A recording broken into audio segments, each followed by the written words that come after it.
Giuseppe Armani, tu demandes à monter. Si tu es majeur, j'accepte. Bien le bonjour, mon ami. Ça va? Ça va bien et toi? Ça va, merci. Mon ami, que faire si l'islam sunnite n'est pas la solution? Que choisir, mon ami? L'athéisme? Ou une religion qui n'est pas nocive pour la société. Tu connais le Tel monstre en que, spaghetti volant? genre, par exemple, le bouddhisme, genre? Non, non, une religion qui est créée en 2025 et enfin, où il n'y a pas très longtemps, et qui vise la démocratie et l'humanisme. C'est pour ça que je te parle de la religion du monstre en spaghetti volant. Ça s'en rapproche déjà beaucoup plus. Ah, mais dans le fond, y a pas de solution concrète, alors. We are Bah si, doomed. voilà, si tu prends la religion du monstre en spaghetti volant, tu verras que ça va changer beaucoup de choses. Déjà, il n'y aura plus le mariage des enfants autorisé, il n'y aura plus l'esclavage autorisé, il n'y aura plus Attends, mon ami, non. couper la main du Mais voleur, il n'y aura plus la misogynie, le sexisme au point où il est couper la main en du islam voleur? sunnite. Je Mais parle de c'est pas l'islam juste sunnite. Zama. Oh, mais c'est pas que tu voles le bonbon, on te coupe la main. C'est, tu voles par exemple, tu voles trop répétitif et un certain montant qui détruit la personne que tu voles. Là, il faut te couper la main parce que tu veux pas comprendre. Voilà, alors que la religion du monstre en spaghetti volant, on coupe pas la main. Ben, rendu là, qu'est-ce que vous apprenez aux voleurs? Que tu peux voler sans aucune conséquence. Bah non, c'est la loi française en 2025 qui s'applique. Ben, les mêmes lois qui font en sorte que n'importe qui peut rentrer chez toi, prendre ta maison, et s'il a depuis plus que 48 heures, mais maintenant c'est chez lui. Même les lois humaines, elles ont des lacunes, mon ami. Oui, la loi que tu viens de citer, c'est pas tout à fait ça, mais mettons que c'est ça. Les lois humaines ont des lacunes. Ce qui est bien, c'est qu'on peut les modifier, les faire évoluer pour qu'elles deviennent meilleures. Alors que pour ceux qui croient qu'il y a des lois qui sont soi-disant d'origine divine et qu'on peut jamais les changer, ben on peut jamais améliorer ces lois. Hmm. Donc toi, ta solution, c'est l'humanisme des temps modernes. C'est bien ça, Bah, avec nos valeurs de la société qui a je été trouve, changée avec le temps. je trouve que prendre en compte l'accumulation des connaissances qu'on a jusqu'à aujourd'hui et essayer de faire des lois humaines et de les modifier au mieux pour avoir une société qui vise une démocratie et un humanisme idéaux, c'est mieux que d'appliquer des textes qui ont été écrits par des mecs à la fin de l'âge de bronze, dans lesquels bah, il n'y avait pas les connaissances qu'on avait aujourd'hui. Donc il y a les us et coutumes de l'époque, donc la violence conjugale, la pédocriminalité qui à l'époque n'en était pas, mais aujourd'hui en 2025 on sait ce que c'est, qui est autorisé, l'esclavage qui est autorisé, voilà, toutes les absurdités, les atrocités dont on parle dans ce genre de live, pour proposer une réflexion. Est-ce que rationnellement et logiquement, tous ces textes soi-disant d'origine divine, ça n'est pas en réalité écrit par des humains à la fin de l'âge de bronze? Ok, mon cœur, on va énumérer point par point parce que c'est intéressant ce que tu dis. Euh, Commençons par la violence conjugale. J'imagine que tu penses que c'est licite dans notre religion parce que dans telle sourate, ça dit qu'on peut frapper notre femme, n'est-ce pas? Oui, toi tu es musulman sunnite? Moi, je suis musulman. Je préfère juste le terme musulman. Ok, donc t'es pas sunnite, tu prends pas toute la sunna du prophète, etc. Ben, je suis la sunna du prophète, mais je suis capable de distinguer la raison de la connerie. Mieux que les grands savants de l'islam sunnite qui ont fait leurs interprétations. Toi, ton interprétation à toi, elle est meilleure que celle des savants. Elle est meilleure que le consensus des quatre grandes écoles de l'islam sunnite. Mais tu vois, par exemple, si je me fie à l'exemple des savants, eux-mêmes, ils disent que en suivant la société, on peut pas se marier avec des personnes qui sont mineures parce que le temps, ils ont changé, c'est plus comme avant, et puis voilà quoi.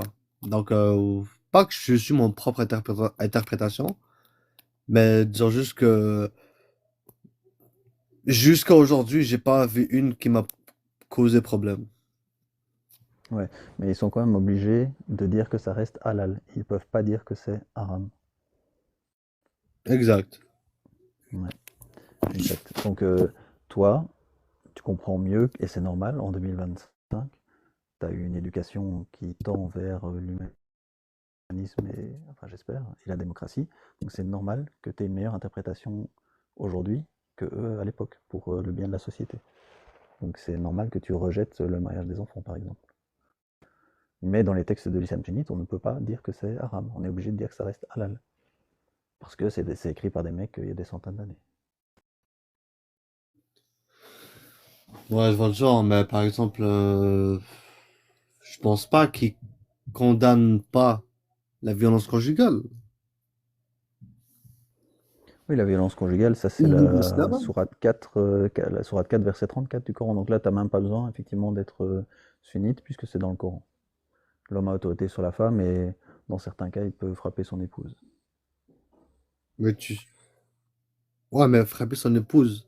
Moi, de ce que j'ai compris, de ce que j'ai entendu, quand on parle de frapper son épouse, c'est un miswak qui est un bâton et on le frappe à peine sur l'épaule. J'ai pas de vraie violence. Après, il y a des stupides qui le font, mais ça, c'est.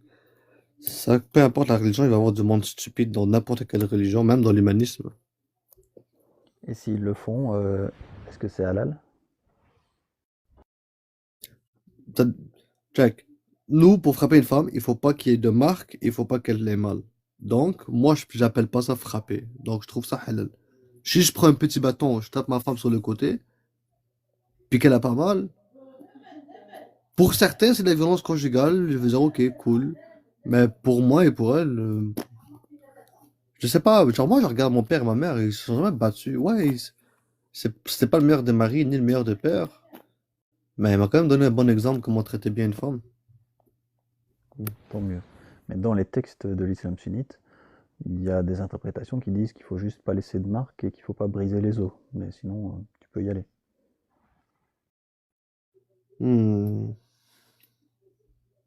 C'est intéressant ça, parce que de ce que je n'ai jamais entendu, je sais que le prophète n'ait jamais eu une altercation avec l'une de ses femmes qui a fait polémique. Ou peut-être qu'il y en a une, mais que je ne sais pas.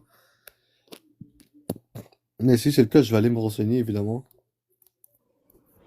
Bah, le problème avec le prophète, pour moi, évidemment, c'est un personnage de fiction qui a été inventé de nouveau par les humains. Et soi-disant, c'est le meilleur des exemples à suivre, mais il a marié une gamine de 6 ans et il a consommé le mariage à 9 ans. Oui, mais écoute, il y a... Ok, on va aller du côté que c'est vrai et du côté que c'est pas vrai. Parce que il y en a qui disent que c'est débattable à cause de la source du hadith. Et aussi historiquement parlant. Mais bon, on va aller du côté que ce soit vrai. On s'entend que c'est vrai, il s'est marié Mais c'est avec un hadith, une gamine de 6 ans, il a consommé le mariage à ouais, 9 c'est un ans, hadith ce qui sahih, est hein. aujourd'hui C'est les sahih, oui. hadiths authentiques. Donc, Oui, mais quand tu lis le hadith, c'est pas le prophète qui parle, c'est Abu Bakr qui énumère, qui raconte quand est-ce qu'ils se sont mariés. Alors c'est pas, alors qu'un hadith, c'est supposé être une parole qui sort du prophète. Mais bref, disons non, que mais c'est moi, vrai qu'il y a cette moi gamine. j'y crois pas, hein, de toute façon, hein, donc je rejette tout ça évidemment. Donc, j'ai aucun souci, Ok. même. Je préfère que tu rejettes ça, même si c'est hadith authentique, etc. Évidemment que c'est n'importe quoi. Mais le truc, frérot, c'est que si à l'époque c'était quelque chose de si mauvais, on s'entend que les ennemis du prophète, ils l'auraient insulté sur ça, non? Il aurait dit t'es un pédophile, t'es un pervers, t'es un narcissique. Ils l'ont insulté de plusieurs insultes, mais ils n'ont jamais dit que c'est un pédophile. Ah bah, fais attention avec le mot PO parce que pédophile, Ah, TikTok aime pas, pardon, tu pardon. risques d'être banni.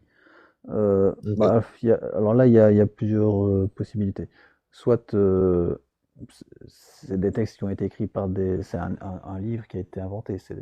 Le Coran, ça a été inventé par des humains, la vie du prophète aussi. Donc, ils ont pu écrire ce qu'ils voulaient là-dedans. Donc, s'ils ont envie d'écrire que personne n'a rien dit, bah, ils l'écrivent et puis c'est comme ça.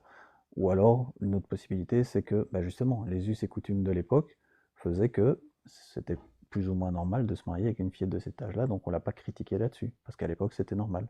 En 2025, on sait bien que c'est pas normal. Voilà, merci beaucoup. Donc, pourquoi condamner quelque chose qui était normal à l'époque alors qu'aujourd'hui ce n'est pas normal? Si on vivait dans la société d'aujourd'hui et qu'il existait aujourd'hui et qu'il faisait ça, j'aurais été le premier à le condamner. Mais comment blâmer un humain qui faisait des trucs normaux dans le temps normal? Donc l'exemple du prophète n'est pas un exemple à suivre en tout temps et en tout lieu. On est d'accord. Ah, oui, il nous donne l'exemple, mais ça ne veut pas dire qu'on doit le suivre à 100% comme des idiots. Il nous dit comment vivre, comment traiter nos parents, comment traiter nos amis, nos ennemis, mais ça ne veut pas dire qu'on doit se marier avec 9 femmes. Non, il avait une sagesse que on ne pourra peut-être pas comprendre. C'était quoi la sagesse de se marier avec une fillette de 6 ans et de consommer le mariage à 9 ans? Moi, je peux te le dire de suite. Cette fillette, moi, je pense pas que c'était une fillette parce que c'était une savante, une femme qui a énuméré des milliers de hadiths. Mais il y a une sagesse parce que ça a été une demande non de sa part, mais du père de cette femme, qui est Abu Bakr, le premier compagnon du prophète. Il a demandé de se marier avec elle. Euh, je sais que ça va être chelou pour toi parce que tu es français, mais pour nous, entre arabes, c'est comme une bénédiction, je te dis, ouais. Genre, ok, vas-y, frérot. Mais, je sais pas, moi, ça arrive pas à rentrer dans ma tête qu'il s'est marié à 6 ans parce que le modèle de homme qu'il était, c'était juste incroyable. La première femme qu'il avait, elle était 25 ans plus vieux que lui, genre. Ça se voit que le bougre, il voulait pas. Ça j'ai dit le bougre. Ça se voit que cet homme-là, il voulait pas l'argent, le pouvoir ou les femmes.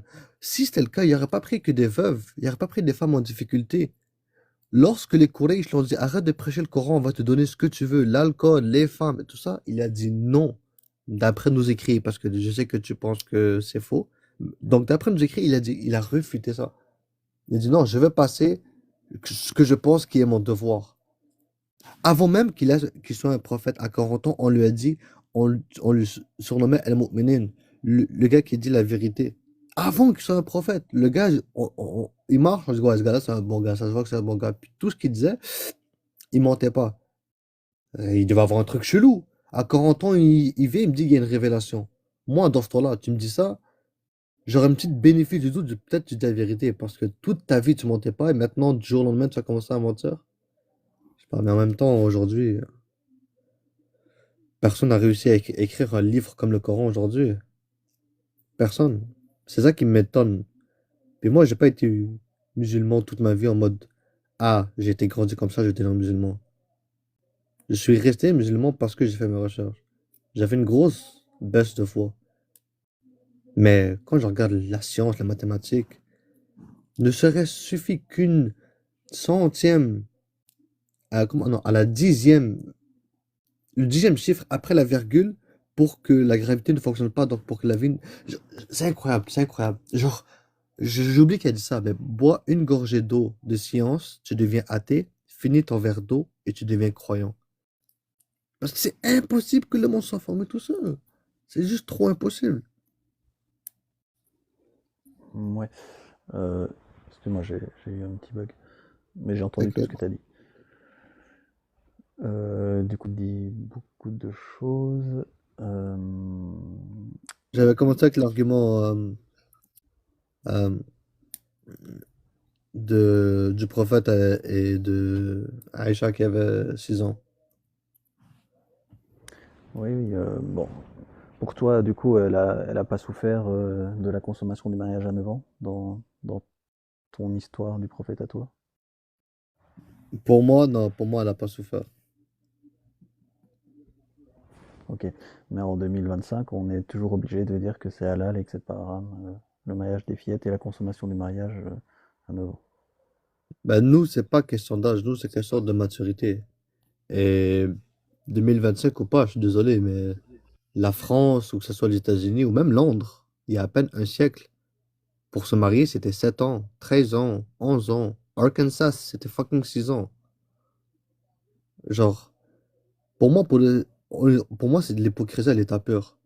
On a des bonnes morales aujourd'hui, c'est bien ça, c'est grâce à l'expérience qu'on a vécue, mais ces morales-là, elles sont pas venues de nulle part. On s'est inspiré de ces faux livres que tu penses. Ne volez pas, ne tuez pas, ne fraudez pas, ne mentez pas, ne vous usurpez pas. Ok, mais donc pour toi C'est aujourd'hui, il y a facile de créer des bonnes plus choses. aucune fillette ne devrait être consommée à 9 ans à cause de textes de l'islam. On est d'accord là-dessus. Exact.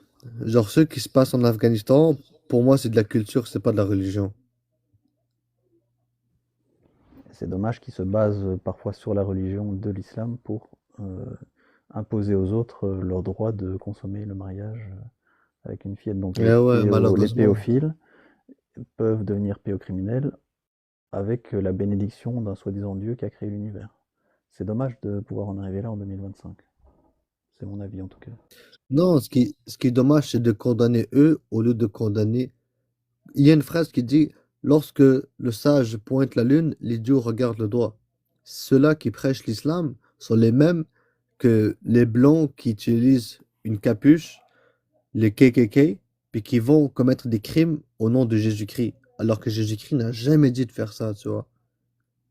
C'est ça que je trouve dommage. C'est ces chiens qui nous salissent, qui salissent le judaïsme, comme les Israéliens et les zionistes, les chrétiens qui se font salir, et les musulmans qui se font salir par le Taliban, ISIS et tout, et tout.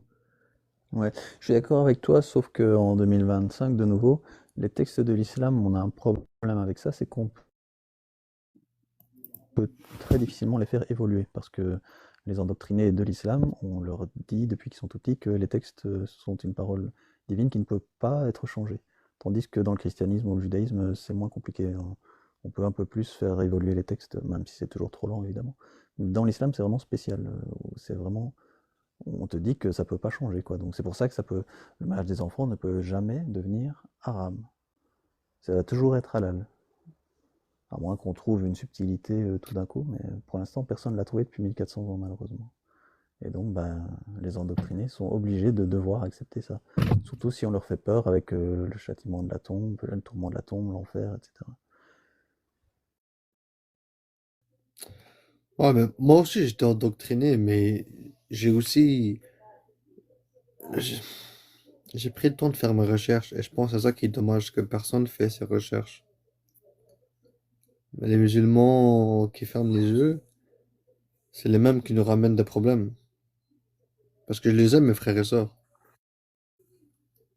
Oui, bah, Excuse-moi, il y a pardon. plusieurs critères qui rentrent en compte. Déjà, il y a les capacités personnelles de pouvoir prendre ce recul et avoir un esprit plus critique. Il y a les capacités personnelles, il y a aussi l'histoire personnelle, parce que parfois on a les capacités, mais notre histoire personnelle fait que on n'a pas le Oh, temps, ou on nous offre pas la chance de pouvoir réfléchir, ou on n'a pas le temps de le faire, parce qu'on a trop d'autres problèmes à gérer qui sont prioritaires. Et les lives TikTok, bah, ça permet de proposer une réflexion à certains, et pour certains, ça leur permet de se rendre compte des absurdités, des atrocités, que c'est rationnellement et logiquement pas du tout d'origine divine. À la limite qu'on peut croire en un Dieu déiste mais qui n'intervient pas, et qu'il n'y a pas besoin de croire que le Dieu qui a créé l'univers demande aux hommes, enfin, autorise les hommes de frapper leurs époux s'ils craignent leur désobéissance, par exemple. Voilà, une débilité comme ça, une atrocité comme ça. C'est une mais réflexion non, qui est mais proposée et chacun y réfléchit, comme je dis à chaque fois, à son rythme. donc, ouais, mais le truc, c'est que je trouve que l'Occident, hein, elle est hypocrite, frère. Elle est hypocrite. Il y a à peine un siècle, ils ont à peine donné des droits aux femmes, le droit de vote, le droit d'avoir un compte de banque. Tout c'est ça.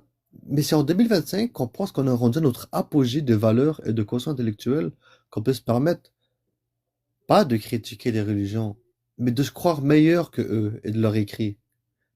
Moi, j'aimerais savoir qu'est-ce qu'on fait sans le judéo-chrétien et l'islam. Sans ces trois religions-là, ou sur quoi on va fonder nos morales. J'aimerais voir les résultats après un siècle et demi. À quel point on va changer. À quel point on Ouais. va modifier. On va devenir une sous-race. Je suis d'accord Explique-moi pourquoi avec je peux toi pas sur voler l'islam.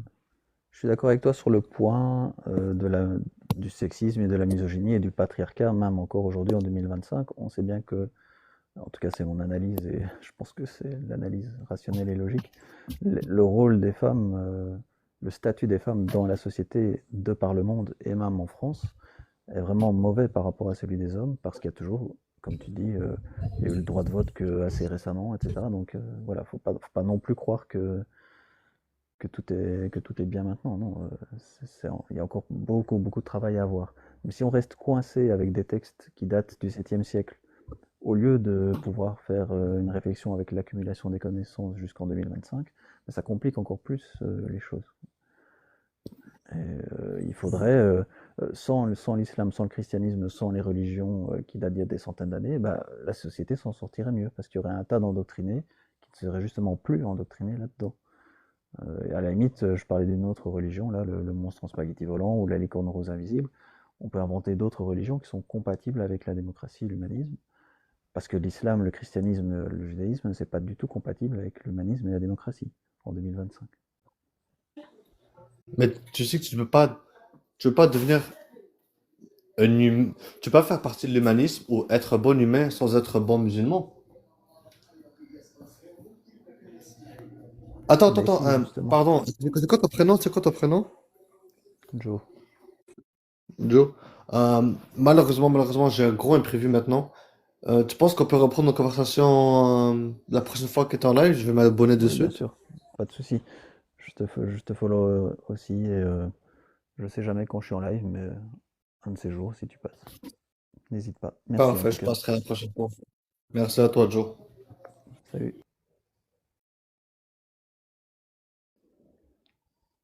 Du coup, je sais pas si encore Idriss qui est là ou pas.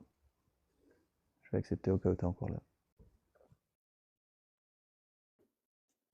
Et salut, comment tu vas, Joe? Ça va et toi? Ça va au top. J'ai écouté votre conversation rapidement, c'était intéressant, vite fait. Mais j'ai Bah, eu un bug c'est malheureusement. toujours la même chose, hein, mais Ouais. c'est Je toujours savais pas que tu intéressant t'appelais de. Joe. C'est bon à savoir. Ouais, c'est. Joe, j'aimerais te poser une question. Oui, Tu vas-y. te considères plutôt comme déiste? Je dirais athée agnostique. Agnostique, tu es pas Euh, déiste? Tu crois pas en Dieu? non, j'ai vraiment pas de bonne raison de croire en Dieu. Alors, parfois, quand j'ai des gros soucis ou que la vie va mal ou que je me Ouais. pose un peu plus la question, je me dis, bah, j'espère qu'il y a un Dieu et qu'il sera bon et et qu'il y a quelque chose après la vie qui est sympa.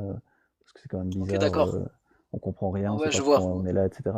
Mais c'est pas du tout un Dieu interventionniste intervient auprès des humains comme dans la Bible ou la Torah ou l'islam ou le Coran. D'accord, tu pourrais m'expliquer en 2 mots c'est quoi le déisme, s'il te plaît?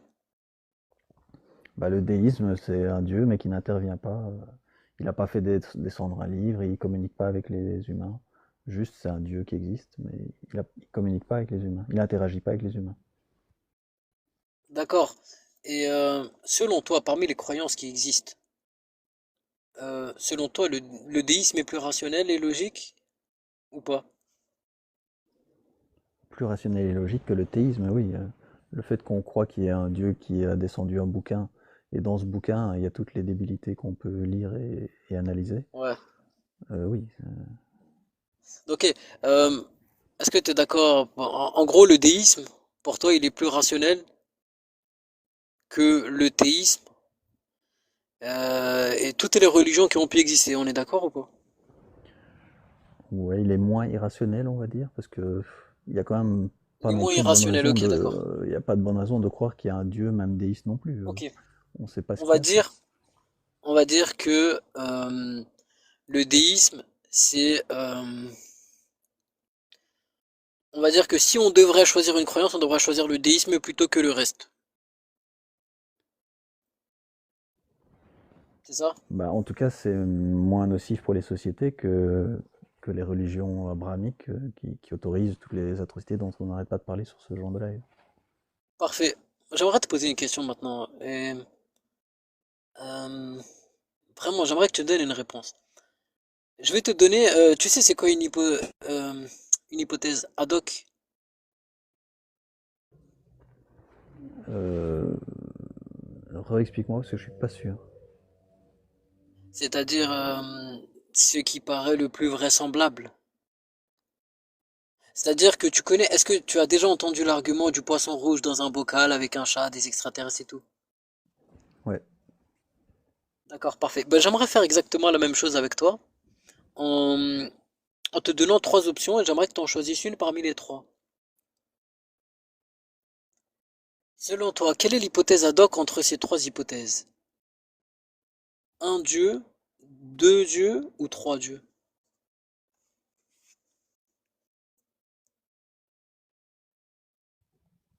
Euh, a priori, ce serait plus un dieu. D'accord, qu'est-ce qui Ce te serait fait dire? le moins J'aimerais que tu... illogique, mais enfin,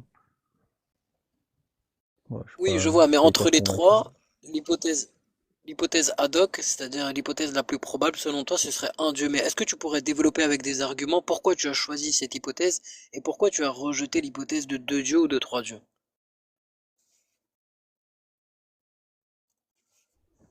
Bah, je sais pas trop. Je pense que c'est parce qu'il y a un petit peu plus d'explications à donner, j'imagine, s'il y a deux dieux plutôt qu'un seul. Un seul, bah voilà, tu dis qu'il y a un seul dieu. S'il y a deux dieux, il faut un peu savoir s'il y en a un qui est plus puissant que l'autre, entre guillemets, ou si ces deux dieux forment une seule entité, mais du coup, ça revient à un seul dieu. Bon, Si je te c'est un donne peu un exemple, je plus vais t'aider un peu compliqué. en fait. Je vais t'aider un peu pour te dire pourquoi tu as choisi cette hypothèse. En fait, c'est assez simple.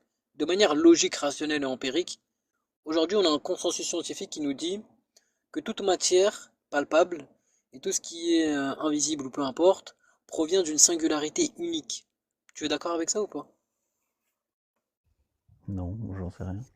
En fait, juste pour te dire, une hypothèse ad hoc, c'est quelque chose qu'on rajoute et qui alourdit une explication qui peut être plus simple, une explication qui peut être factuelle, rationnelle et logique. Si on rajoute des hypothèses ad hoc, on alourdit l'explication. Par exemple, pourquoi est-ce qu'il existe quelque chose plutôt que rien? Bah, si tu Mhm. rajoutes un... Donc il y a l'univers, on constate, nous, on existe, on constate l'univers, on ne sait pas comment l'expliquer. D'accord. Mais si tu rajoutes un Dieu, tu rajoutes une hypothèse ad hoc. Ça veut dire que non seulement on doit expliquer l'univers, on ne sait déjà pas comment l'expliquer, mais maintenant il faut en plus Mhm. expliquer un Dieu qui aurait créé l'univers. Donc il y a deux choses à expliquer au lieu d'une. Donc le Dieu, c'est une hypothèse ad hoc qui alourdit Ouais, je déjà vois, je comprends. l'explication. Je comprends. Mais grosso modo, moi, je voulais te dire pourquoi tu as choisi entre les trois hypothèses, c'est-à-dire un dieu, deux dieux ou trois dieux, pourquoi tu as choisi qu'un seul? Parce que aujourd'hui, on sait que une singularité unique, à partir d'une singularité unique, c'est créer toute chose. Donc, logiquement, si on devrait croire en une divinité ou peu importe, ce serait une divinité unique. Puisque, aujourd'hui, on le sait, la théorie la plus probable, selon un consensus scientifique, c'est la théorie du Big Bang qui dit que toute matière provient d'une singularité unique, c'est-à-dire d'une matière unique, on dit assez dense et chaude à la fois, qui a créé l'univers tout entier. Donc, à partir de là, moi, qu'est-ce que j'aimerais te poser une question? Euh, Maintenant qu'on a établi que un dieu est plus probable et logique que deux dieux, trois dieux ou quatre dieux, comment se fait-il que cet homme-là, le prophète Mohammed, ou que ce soit Moïse ou Jésus ou peu importe, comment se fait-il qu'il y ait des personnes dans l'histoire qui étaient tellement convaincues de leur position qui sont envoyées par une entité unique, au point où ils ont réussi à transmettre leur religion qui continue de se multiplier et de perdurer? Comment c'est possible? Ok. D'abord sur le point de, on est d'accord qu'il y a une singularité unique et tout ça, le Big Bang. Le consensus scientifique actuel, c'est de dire qu'on ne sait pas ce qu'il y a avant le Big Bang, on ne sait pas s'il y a eu quelque chose avant le Big Bang ou pas.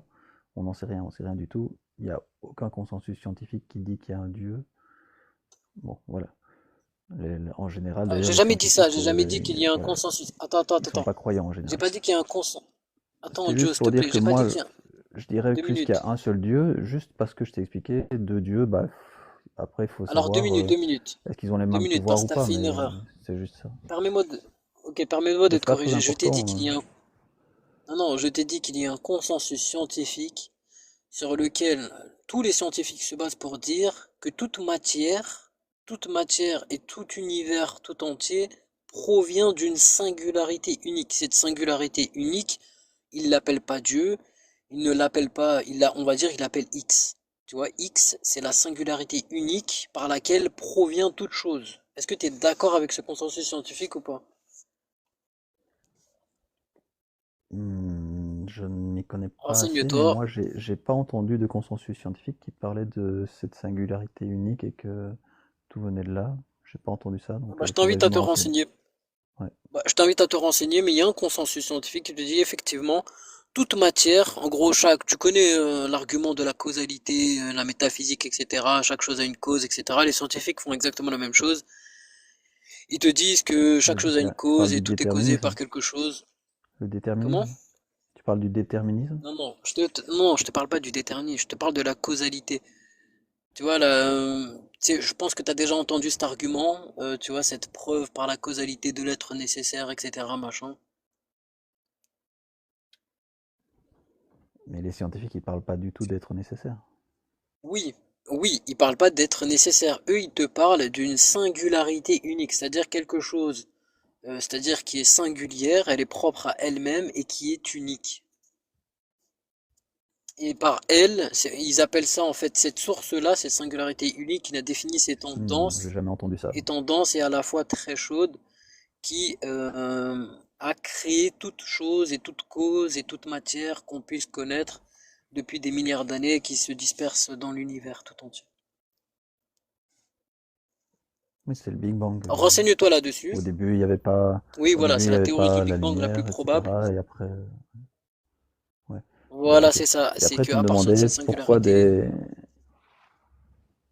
ouais, tout est parti d'un point dense et chaud. non, voilà, C'est le Big Bang. Le Big Bang, voilà, ok. d'une On ne sait pas singularité s'il y a quelque unique, chose la avant ou lumière, pas. On ne sait etc. pas si c'est on sait pas si c'est le début de l'univers. On ne sait même pas s'il y a un début à l'univers. Ça, c'est le consensus scientifique que moi je Jusqu'à connais. preuve du contraire, on ne sait pas ce qu'il y avait avant, mais en tout cas, on a la preuve et on a un consensus qui tout provient d'une singularité unique. T'es d'accord avec ça ou comme ça on avance? Ben, pour l'instant, on n'en sait pas plus. En tout cas, tout est possible. Mais on a pu constater, enfin, on a pu en tout cas, les scientifiques spécialistes du domaine disent que au Oui, début, ils sont arrivés à pouvoir dire qu'il y avait ce dont tu parles, donc ce point dense et extrêmement chaud, d'où tout ce qui cette singularité est unique. parti a priori. Ok. Oui, et ce Et après, point, tu on est demandais d'accord que pourquoi est-ce que des gens connus comme Napoléon, etc., croient en Dieu, c'est on ça? va y venir après, si tu permets, mais juste bien définir le terme, qu'on est d'accord que ce point dense et chaud, il est unique, ce point. On est d'accord avec ça ou pas? Mais moi, je ne suis pas scientifique spécialiste du domaine. Que disent les scientifiques à ce sujet? Ils disent que oui, ils appellent ce point une singularité, c'est-à-dire ce point il est singulier, ce point il est unique, et ce point il est singulier, il est propre à lui-même. Ok, bah donc partons de ce que tu dis maintenant. D'accord. Maintenant ma question elle est assez simple, et en fait moi j'attends comme réponse, bref, je vais pas te dire ce que j'attends comme réponse. Euh, Comment des hommes dans l'histoire, que ce soit ceux qui ont fondé le judaïsme, le christianisme ou l'islam, non pas, je vais simplifier, comment le prophète Mohammed a pu dire que l'unique, l'unique, hein, c'est un être unique a créé toute chose. Comment il pouvait avoir cette conviction? Bah, quand on invente des histoires, ça paraît assez logique de penser à un dieu qui a créé quelque chose. Comme quand les humains ils créent des choses, par exemple. Tu vois, voilà, D'accord. tu crées ta tunique, tu crées ta canne à pêche, j'en sais rien. Tu crées ton arme, tu crées ta maison. D'accord, donc pour lui, le prophète Mohammed, c'était logique de dire que un Dieu unique a créé toute chose. Ah oui, dans l'histoire des hommes, il y a des milliers et des milliers de dieux qui ont été inventés par des humains. D'accord. Mais le problème maintenant, il est que, je sais pas si tu connais un peu la vie du prophète Mohammed, euh, mais le prophète Mohammed, lui, il a grandi dans un environnement de polythéistes, parce que la péninsule arabique dans laquelle il a grandi était truffée de polythéistes et de idoles. Donc comment cet homme, au milieu d'un environnement polythéiste, euh, a pu justement prêcher ce message du monothéisme, c'est-à-dire de cet être unique, mais pas seulement. il n'a pas seulement prêché ce message, il a été convaincu lui-même. Et, et laisse-moi te développer comment je vais te prouver qu'il était convaincu de sa position. On lui a fait le reproche qu'il était fou, on lui a fait le reproche qu'il était ensorcelé, on lui a fait le reproche qu'il était un menteur, on lui a fait le reproche de pourquoi les anges ne descendent pas, on lui a fait le reproche pourquoi il n'y a pas des trésors qui descendent pas du ciel, pourquoi il n'y a pas des richesses avec lui, euh, pourquoi il circule dans les marchés comme nous. Euh, Son peuple, ce que je veux te dire, qu'est-ce que c'est que son peuple à lui, ils lui ont fait toutes sortes de reproches. Et pourquoi ils lui ont fait ce reproche? Parce que le prophète Mohammed était convaincu de son message, était convaincu de sa position. Du coup, les gens ils l'ont traité de tout et de n'importe quoi jusqu'à ce qu'ils l'ont chassé du pays. Et bon, après il est revenu, etc. Il avait convaincu tout le monde, mais c'est autre chose. Mais comment cet homme-là, il a pu être convaincu de cette position jusqu'au point de se faire chasser, jusqu'au point de se faire persécuter, jusqu'au point justement d'aller faire la guerre avec les gens euh, qui avaient été injustes envers lui, et jusqu'au point de garder ce message jusqu'à sa mort. Si c'était un menteur, un imposteur, un manipulateur, pourquoi il a gardé cette conviction jusqu'à la mort? Pourquoi il s'est battu et débattu jusqu'à sa mort pour faire prospérer ce message? Qui aujourd'hui, en 2025, toi et moi, nous l'avons conclu juste avant, que un Dieu unique est plus logique que deux dieux, trois dieux, quatre dieux. Comment tu expliques tout ça? En fait, regarde, moi je veux pas que tu te donnes de réponse. Moi je veux te faire réfléchir à quelque chose. Qu'est-ce que? La réponse face à ça, tu pourrais me dire quoi? Tu pourrais me dire c'est de la chance. Il a eu de la chance. C'est un hasard. Euh, il a magouillé, etc. Mais ce que je veux te dire, c'est que le fait de dire que c'était un imposteur, que c'était un menteur, etc., c'est moins probable que l'inverse. Parce que quand tu analyses son comportement, quand tu analyses sa vie, parce que moi j'ai lu énormément de récits sur sa vie. Je te dis pas ça parce que je suis musulman, j'aimerais te dire la vérité, il n'y a pas beaucoup de monde. Quand j'ai croisé les apostats et les critiques, j'ai eu un grand doute sur ma croyance. Parce qu'effectivement, j'ai entendu des critiques qui sont quand même assez concrètes.